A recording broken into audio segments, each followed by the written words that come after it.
If you, like me, are an anxious human who finds themselves questioning whether they're a fundamentally good person, this video is for you. I want to share a recent breakthrough that I had in therapy because the people in my life have mentioned that it's been helpful for them, so, why not try to get it to a wider audience? But also, I personally think everybody should be in therapy and therapy should be free.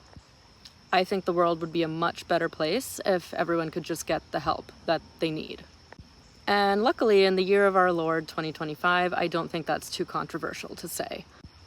Anyway, as someone who falls more on the obsessive compulsive end of the anxiety spectrum, I'm constantly questioning my own motivations when I do something.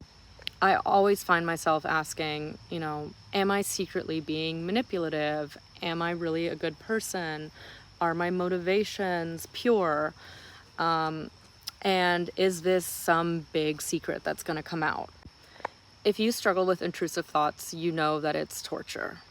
So when I get into this kind of negative thought spiral in therapy, my therapist has me picture myself and picture the thoughts and then describe what's going on. And something that's really key to note here is that if you are observing your own thoughts, they are inherently not you. What I mean by that is you can't be both the subject and the object of a moment.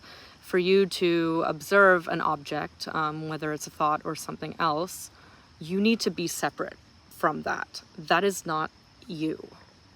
So whenever I picture myself, for some reason, I am usually no older than 4, and I'm standing in the same corner that my parents used to send me to when I was in trouble as a kid.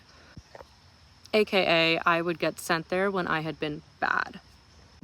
So it's interesting to see, if I'm picturing myself in the corner where I am when I'm bad, fundamentally on some level, I already believe that I am bad. So how can I simultaneously worry about the possibility of being bad when I already think I am inherently bad? The call is coming from inside the house. So those thoughts do not serve me. But also, if I, at my core, am that little 4-year-old girl, do I really, as myself, believe that that little girl is bad? No, I don't.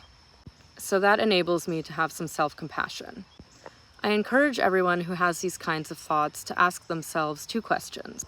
1, who am I when I separate myself from those thoughts? And 2, what does my setting tell me about my underlying beliefs? Once you understand that, you can tackle the beliefs behind the thoughts.